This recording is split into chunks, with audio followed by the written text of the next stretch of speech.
Hi, everyone. My name is Melissa Willman, and I'm the Elementary Supervisor of Special Education at the South Colony School District.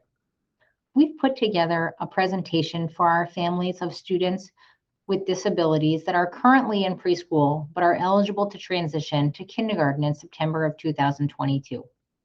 We hope that this presentation helps you in your preparation as you do transition to kindergarten. So just our agenda for our presentation. So I'm going to first introduce you to our pupil services team. I'm also going to talk about the kindergarten registration process. I'm going to give you a little bit of information about our transportation, school health, immunization, and COVID updates. I'm going to talk a little bit about the transition planning for your CSE or CPSE meeting that's going to be happening in the coming months. We've put together a special education panel of different special education teachers and other related service providers. I'm going to share a couple of resources with you, and then we're going to wrap up. I do want to let you know that we are planning a parent question and answer night on February 15th. That will be in the evening, and it will be virtual. That will be from 7 to 8 p.m., and I'll be sending out more information about that after this presentation. So first, I just want to introduce you to our pupil services team. So we do have several members. We have Mr. Bill Boardman. He is our supervisor of special programs. Mr. Tim Fowler, he's our supervisor of special education, and he's also our diversity, equity, and inclusion coordinator. Dr. Matt Rosso is our high school CSE chairperson, and he's our transition coordinator. Our middle school CSE chairperson just accepted a position in another district. So we are currently in the process of hiring a new CSE chairperson. And then I am the elementary special education supervisor, CPSE chairperson, and CSE chairperson. I just wanted to point out our 5 elementary schools. So those schools are across the district, and I have included their addresses here as well as the phone number for your information. As you're working on or wondering about your child entering kindergarten, so students become eligible to enter kindergarten if they're turning 5 on or before December 1st. So that's why we have reached out to you, because your child is currently eligible to enter kindergarten next fall. Just some information about kindergarten registration. So you'll notice here that there are some dates, and you do register based on the home school is what we call it. That would be the elementary school that where you currently live would be, closest to or within that boundary. So on this, you'll notice that Forest Park and Shaker Road both have in-person registration dates.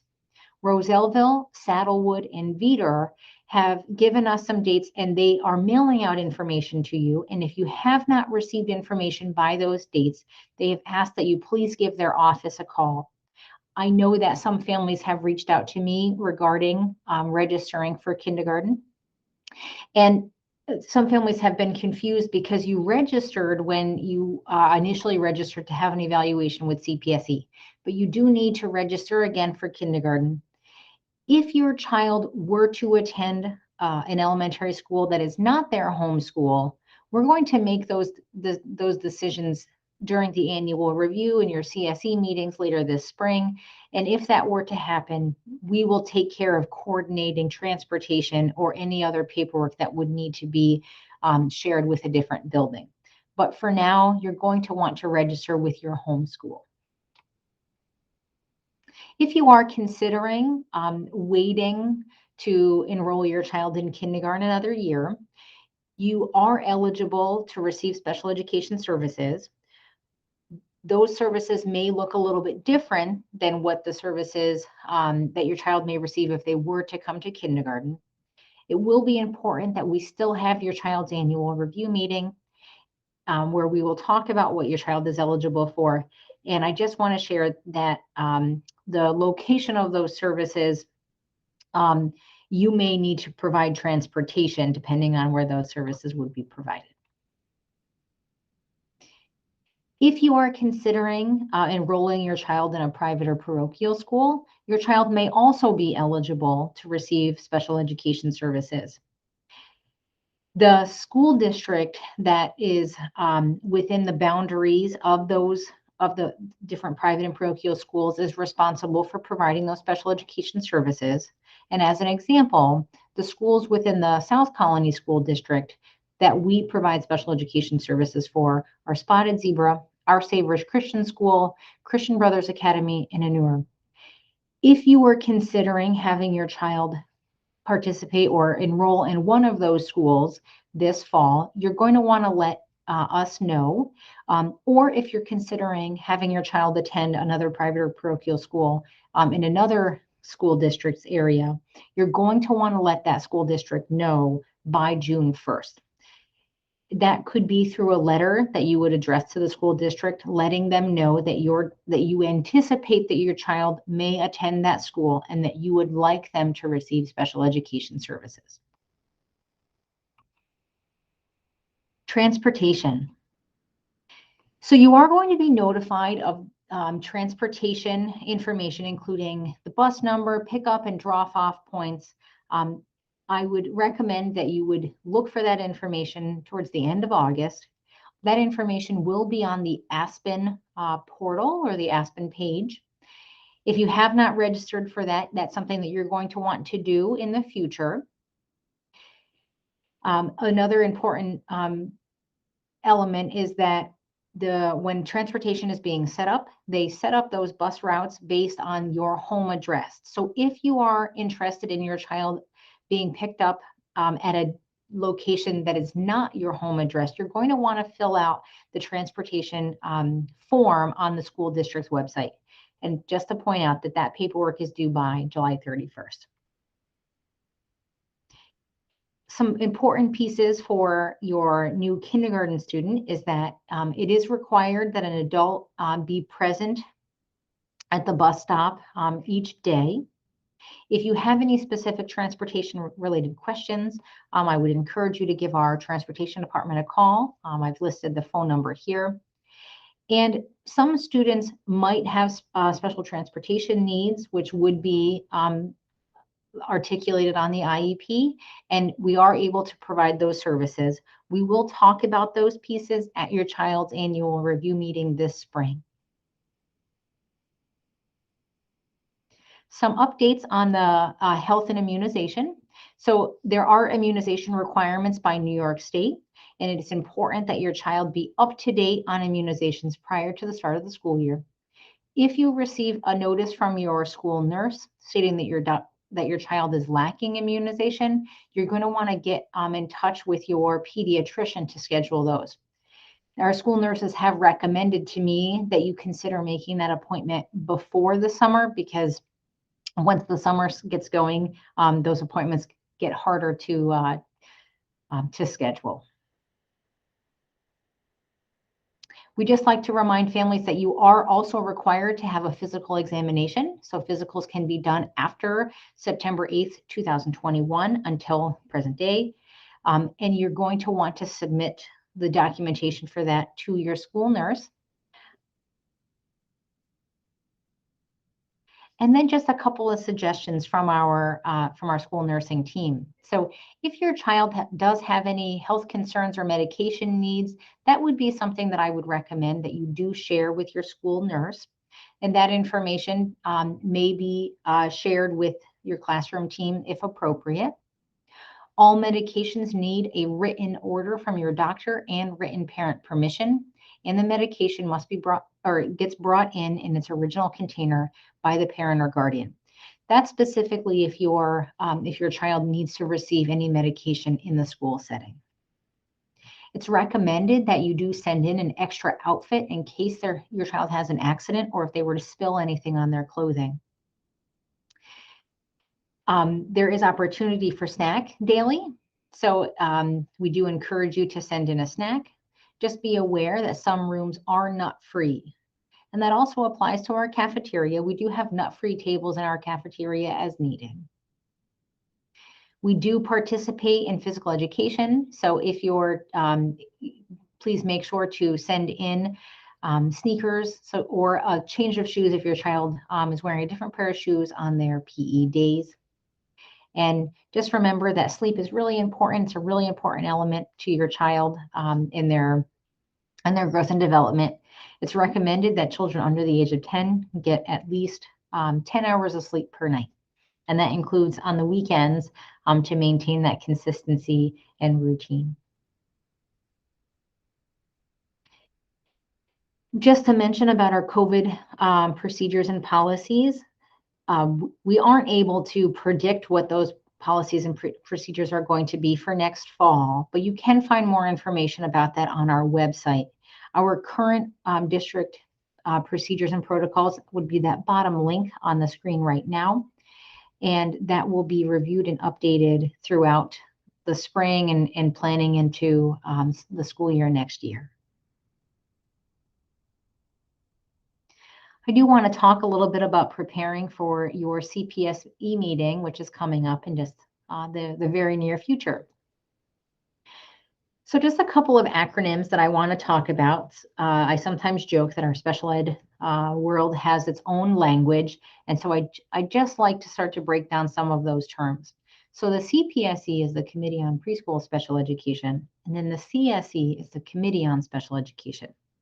So currently, your child is in our is eligible for the CPSE services, but as your child becomes 5 and is going to be entering kindergarten, that is when they transition to CSE services. You would remain under the CSE umbrella until your child graduates or exits high school. The individualized education plan, or the IEP, is that physical document that you get each year. There's at least one document created that outlines your son or daughter's current services. It also talks about their evaluations and the goals that your child is working on. And then the least restrictive environment is the environment where your child is engaged with peers as appropriate in the general education setting. So as you start preparing for your upcoming CPSE meeting, some helpful tips. You're going to want to review your child's progress, review your students or your child's current IEP, any most recent reports, and have some conversation with your child's preschool team or providers. Ask your providers for any updates or any copies of draft IEPs that they might be working on, or updated testing and reports. And write down any questions that you might have, either for the team that you could talk with them about before, or for the CPSE meeting. At your CPSE meeting, some things to expect. So we're going to talk about your child's progress this year. We're going to talk about their eligibility for extended school year services that would be provided through their CPSE. And then we're going to talk about if your child will be declassified or if they would be referred to the Committee on Special Education. If your child is going to be referred to the Committee on Special Education, that meeting would be a part of the meeting that we already are having. Most of the members of the committee will be familiar to you. You, as parents, are members of the Committee on Special Education. Your CESE chairperson, which for this year is me. There may be a school psychologist from the district, your child's special education teacher. They may have a general education teacher, who is usually somebody who works with your child. Related service providers as appropriate for your child. And then a parent member can be requested upon request. And that would be a parent from our community who has experience going through the CSE process and attending CSE meetings. That would be, that could participate in the meeting to help explain the processes to you. One of the differences from the CPSE to CSE is this idea that New York State requires that we have to identify a classification for students. This is sometimes a little bit daunting for families, and so I like to share this information with you up front. So it is a requirement, and as you can see on the screen, there are 13 different classification areas that we have to consider as a Committee on Special Education. And all students we have to identify which area has the most significant impact on your child at this point. It's really important that we acknowledge that the classification does not really describe who your child is. It's something that we do have to select as part of the process, but it does not define your child. Some of these classifications are medical diagnosis. For example, autism is a medical diagnosis which would need to come from a doctor outside of the school district. And these classifications are reviewed every 3 years as part of your child's triennial evaluation. So every 3 years, your child gets reevaluated, and the committee needs to review the classification to determine which is most appropriate, and if the current classification should be continued or if another one should be considered. The least restrictive environment, I kind of already alluded to this, but we as the Committee on Special Education must consider this whenever we're thinking about a child receiving any special education services, because we want the child to be removed as little as possible. And so we must consider which location is the most appropriate to meet the student's needs. And then the individualized education program. So that's that IEP, that's the document that is created by your student's team and with your input. And as your child grows, they will also become part of the team that writes that individualized education program. The bullet points that you'll see on the screen are all of the elements that are required as part of the document. Some of the elements won't be applicable for your child at this point because of their age, but in the future, if your child continues to qualify for special education services, you will see that some elements like the coordinated set of transition activities would become part of the document. That doesn't start until the child becomes or is going to turn 15, and then that opens up. But you'll notice that all of these other elements are a part of the IEP.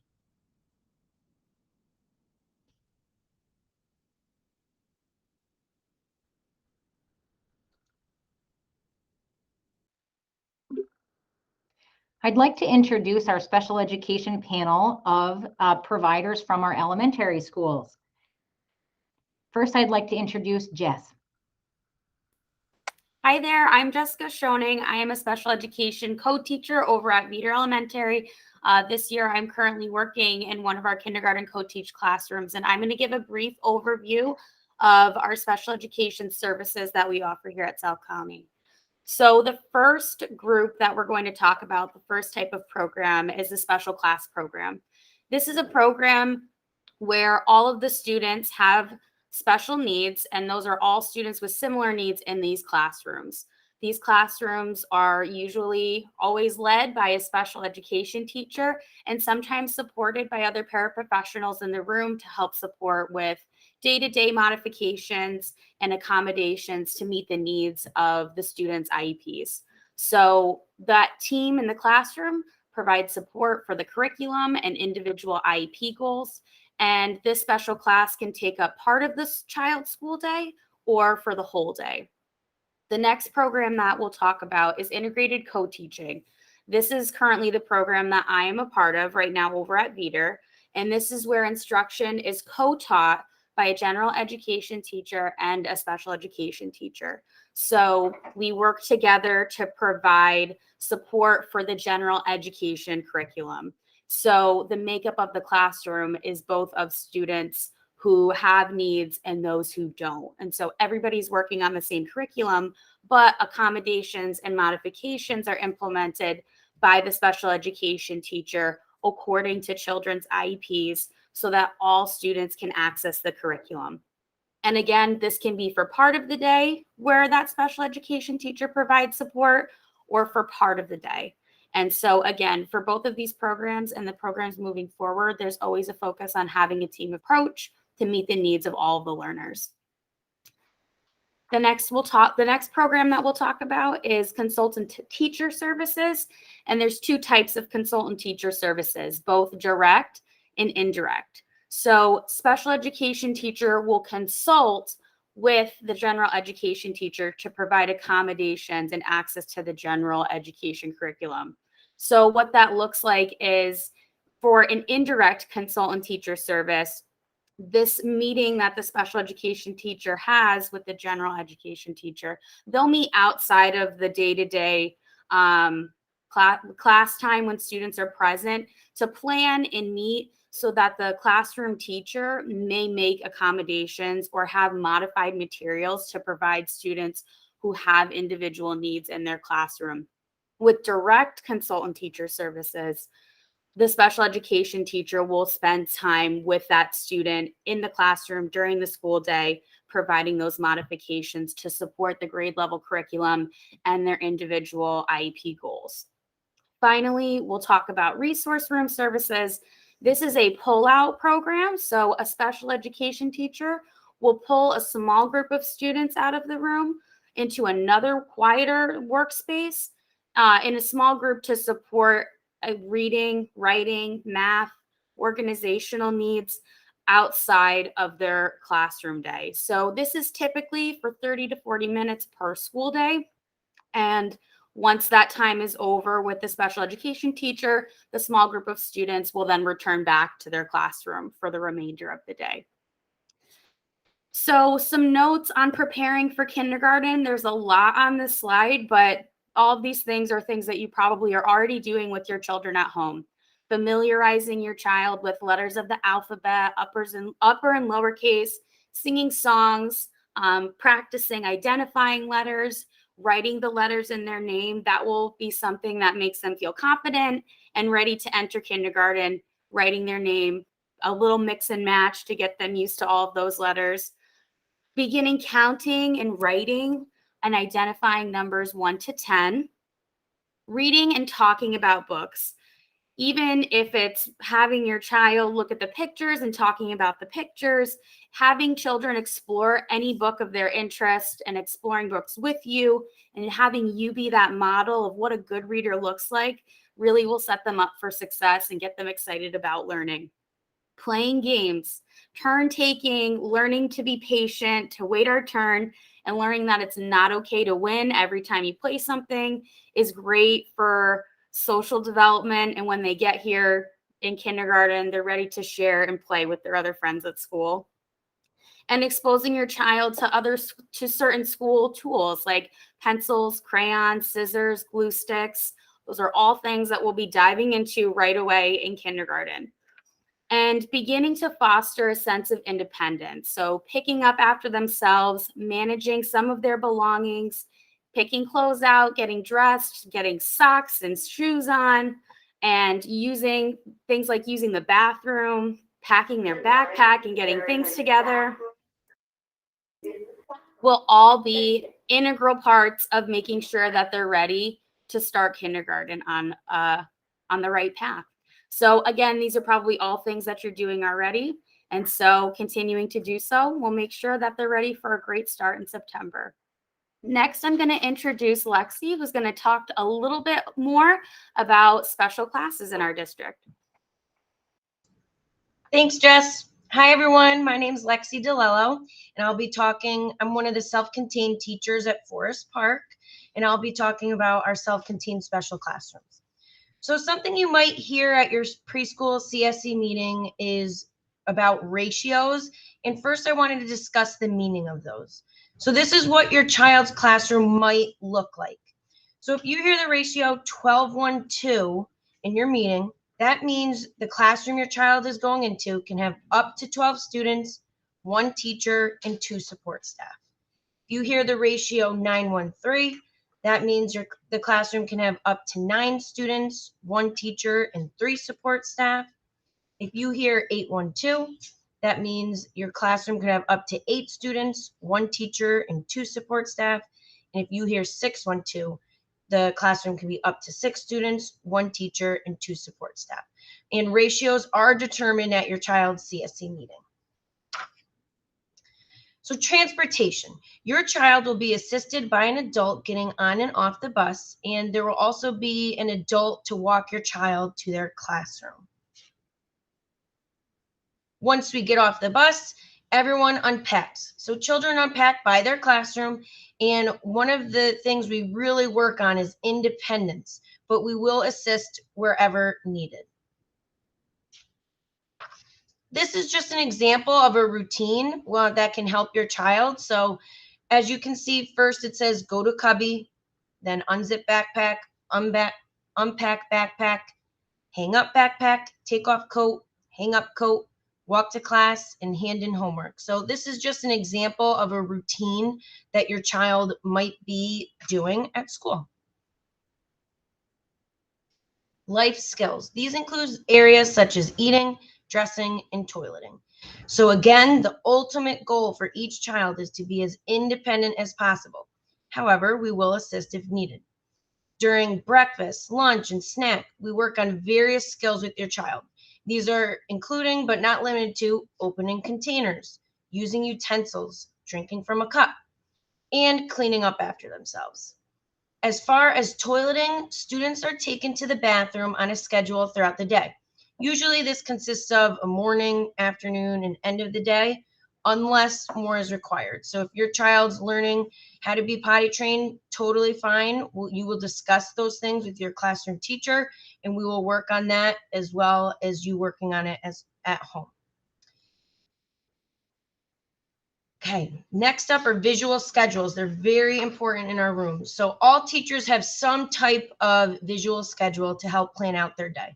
So in the left example, it's just showing what your child can expect next throughout the day. And the teachers will usually flip over a card, or in this instance, just cross off what's completed so they know what to expect and what's coming next. So visual schedules are important. And if you would like one at your house, I know our teachers and the speech teachers can print out pictures for you, and you can have your own little visual schedule at home too. Really helps support your child. Work time. So there's various work times throughout the day. Your students will be working individually, sometimes with an adult, in small groups, and in full groups during different parts of their day. Specials. So these include areas such as PE, music, and art. So they're all a part of your child's program. And we also offer adaptive gym, adaptive art, and adaptive music may also be available as well. Lunchtime. All students are supported at the beginning of the year through the lunch process. And special accommodations are made for all students who may require or need them. Lunch may be in the classroom, or it could be in the cafeteria, depending on the classroom needs. Your child will also be getting their services or therapies. So these include areas such as speech, OT, which is occupational therapy, and PT, which is physical therapy. So students will participate in therapies as indicated on their IEPs. Therapies will be located in the classroom or in the speech or OT-PT room. Communication and technology. So our students have access to educational programs to assist with communication, academic skills, and social skills. So for example, as you can see in the pictures, we have iPads where students can communicate. This child was working on communicating colors. We have Chromebooks in the classroom where we can do fun educational games. We have right here, this is called a PEX board. So it's a picture exchange communication system. And if we were working on colors and I held up a brown object, that student would take off that brown PEC picture and hand it to me. And we also utilize the Sharpboard. In this instance, the student came up to the board and is writing the letter C. Many different things are utilized in the classroom. Homeschool communication. We all know that that's imperative and very important. So At South Colony, everyone has adopted the same form of communication. It's an app. It's called Parent Square.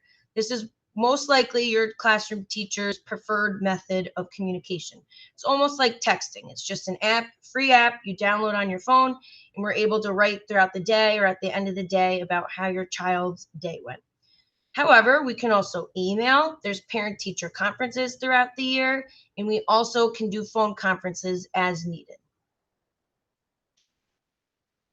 And the end of the day, students will receive assistance in getting themselves ready for dismissal and escorted to their buses or pickup area. So thank you, everyone. I will now be passing you off to our speech and language pathologist, one of them at our district, Kara. Hi, my name's Kara Rainbow. I'm one of the speech pathologists in the district. I currently work at Saddlewood Elementary. And I'm happy to kind of go through a few of the details about speech and language therapy in the school. So first to start, in the school setting, speech pathologists typically see students that have IEPs and also students without IEPs that may have more mild articulation needs. Every effort is made to schedule the students around their academics and to avoid any disruption in their schedule. The frequency that students come to speech is typically determined by some criteria within the district. Many students do come in a group. They may come individually as well to work on some specific goal areas that are needed. And in the school setting, speech language pathologists work oftentimes to promote a student's academic success, which may be a little bit different than in preschool when things are the goals are more aligned to developmental progress.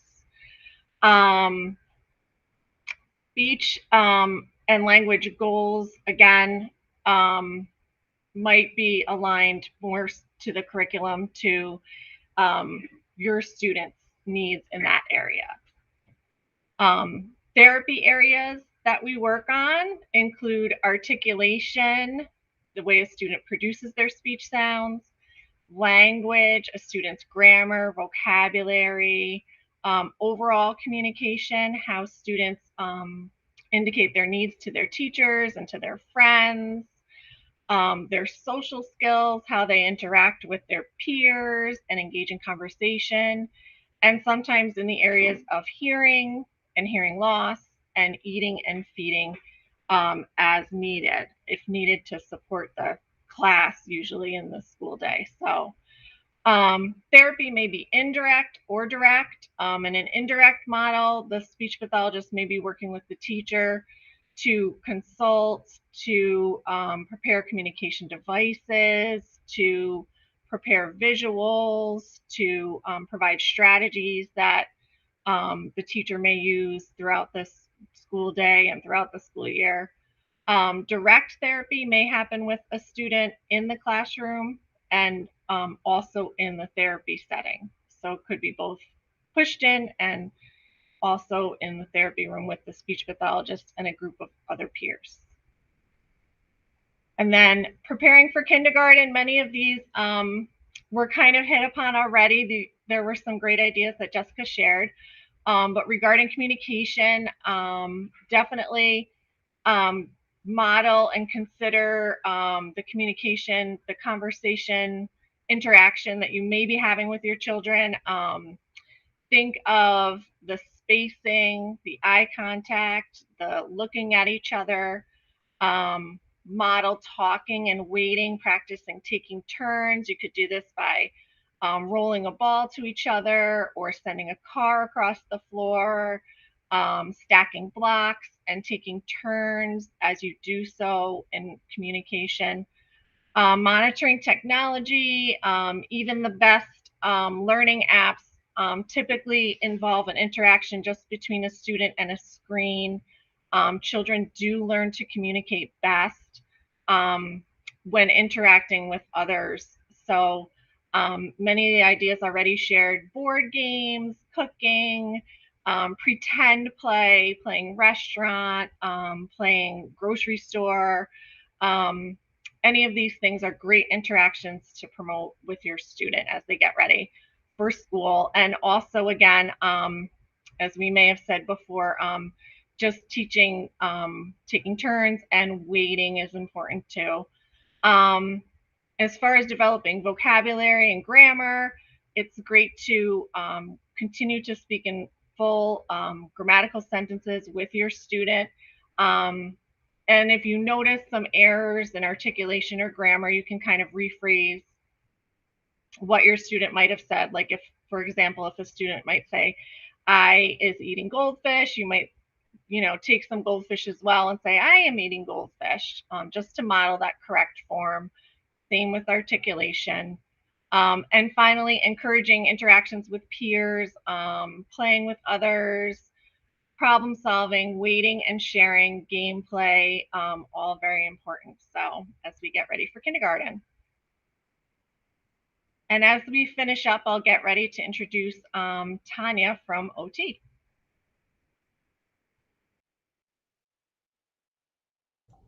Tanya, you're muted. Thank you. I am Tanya Sirocco. I am an occupational therapist in the school district. I currently work at Sand Creek and I provide supervision for Shaker Road and Roselleville schools. So today I am going to talk a little bit about motor coordination. So there are occupational therapists and physical therapists in the school districts. Occupational therapists provide support for a child's fine motor skills, their visual motor skills, their visual perceptual skills, motor coordination, and this can encompass eye-hand coordination, bilateral coordination, which is using two hands together to do a task, such as like stringing beads or lacing string. Sensory integration, how our body takes in all of our sensory input and is able to respond in an appropriate manner. And if a child has sensory needs that interfere with their ability to participate in classroom activities, we can assist with that in helping them to regulate their bodies. And assistive technology. Physical therapy supports include gross motor needs, strength, coordination, balance, mobility within the school environment, and wheelchair seating and mobility. So there are two types of service delivery models in our school district. We have both indirect services and direct services. So direct therapy would be provided on an individual and or group basis. So and they could be a combination of both too. It could be an individual and a group, just individual, just group. It's all based on your child's individual needs. They can also be provided in the classroom, which is our push-in model, or out of the classroom in the therapy room, which is our pull-out model. Or it could be a combination of both locations. So it could be one time in the classroom, one time out of the classroom. And again, this is based on your child's individual needs. Frequencies and duration are typically 30 minutes within a 6-day cycle. South Colony follows a 6-day calendar rotation, so that is how the services are written on the IEP. Indirect services include consultation services. This could be consultation with your student's classroom teacher, special education teacher, or anybody who works with your child to help support their needs. It could include training and the use of adaptive equipment, assistive technology, or sensory supports for your child, and training the staff that will be working with them to use them appropriately. I also want to highlight a really important piece is that all students receiving OT and PT need a current physician script. And this is something that we can work with you on. we can send the script home that you can bring to your doctor and send it back to school.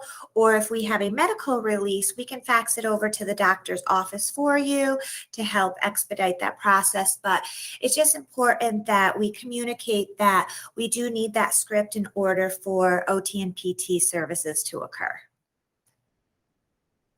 So now for the fun part, preparing for kindergarten. So the number one rule is to play and have fun. We have the best jobs in the world because we get to help children learn and grow through fun and meaningful activities. So I just wanted to share some ideas of activities that you could do at home to help your child prepare for kindergarten. So one thing, we kind of start the way the list is working on some gross motor, games that require students to walk like animals, for example, hop like a bunny, crawl like a bear, slither like a snake on our belly. They could be finding letters or numbers. One of my favorite ways to do this is, for example, like if you have puzzle pieces and you could put the puzzle pieces on one side of the room and put the puzzle inset at the other side of the room and have your child pick up one puzzle. Maybe they hop like a bunny to put it in, and then they crawl like a kitty cat back, or any combination of those animal walks. And that helps develop their motor coordination and muscles in a fun and functional way. One of my other favorites is wheelbarrow walking, where you hold their feet and they got to use their hands. That is so great for upper body strengthening, and the kids love it. So you can do it outside on hills, so many fun things that you can do. So other things are playing games of tag, Marco Polo, scavenger hunts, relay races. The kids love them all, and they're just such a fun way to incorporate all of that muscle strengthening. So for fine motor, anything, drawing, tracing, shapes, numbers, letters, and using a variety of things, colored pencils, markers, crayons, finger paint, sidewalk chalk, anything. They love it, and it's just so important for their little muscles to be working. So I just wanted to show a little fun activity that I like to use, and it's called Wet, Dry, Try. And for example, if you had a chalkboard, I always use little pieces because little pieces help the fingers. So I have a little sponge, a little chalk, and a little piece of paper towel, and you can trace over in wet and then dry, and then the child can try. So this is a multi-sensory way that they get the feedback from the different materials, and they're getting repeated motor planning to help their body learn to form that letter. And another thing I just wanted to say while we're talking about little things is that I love to use little pieces of crayons or chalk or golf pencils, because when you have a full-size crayon, children who use an immature grasp will tend to use their whole hand. These are different examples of immature grasp. And we want them to use their fingertips. So when you have a small piece, you really can't use your whole hand. So it kind of forces you to use your fingertips and get a little bit of that control. So that's just a little tip and trick to break those crayons and use, 1-inch pieces. So that's just a fun activity also. Playing games to use those fine motor skills. I love travel games, Connect 4, Light Bright, Perfection, anything with tweezers or tongs. Back to basics with electronics. Kids have a lot more access to technology, and I always like to say back to basics, playing with blocks, Legos, puzzles. That's really going to help develop those fine motor, visual, perceptual skills. So we just always want to keep that in mind. Anything with tweezers or tongs helps strengthen. And just a real quick activity I want to show you can make at home. I just took a paper plate and put numbers on it. Clothespins from the dollar store, and you can have numbers and you can match, and you're working on finger strengthening. You could put letters uppercase, lowercase, and put them on the clothespins. And again, this is just stuff from the dollar store. So lots of fun things you can do. Scissors, when you're working with your scissors, you want to always try to keep your thumb up towards the ceiling. You could put a sticker on the child's thumbs as a visual cue or on the scissors. So a lot of times children are immature and they will hold it with the thumb facing down. So you just want to be aware to get that facing up for better coordination and control. And as everyone else had said, trying to promote that independence with dressing, putting their coat on, zipping it up, using those opening containers for lunch so they can be as independent as possible. And of course, adults will be there to support them along the way, but as much as we can do to get them ready and promote their independence only helps them. So now I would like to introduce Sakani Masambo. Thank you. Thank you, Tanya. My name is Sakani Masambo, and I'm a school psychologist at Saddlewood Elementary School. South Colony recognizes the importance of supporting the social and emotional learning of students as it can improve their academic outcomes and really create or improve the overall conditions of learning in schools. Every elementary school in South Colony is staffed with a school psychologist and a school social worker.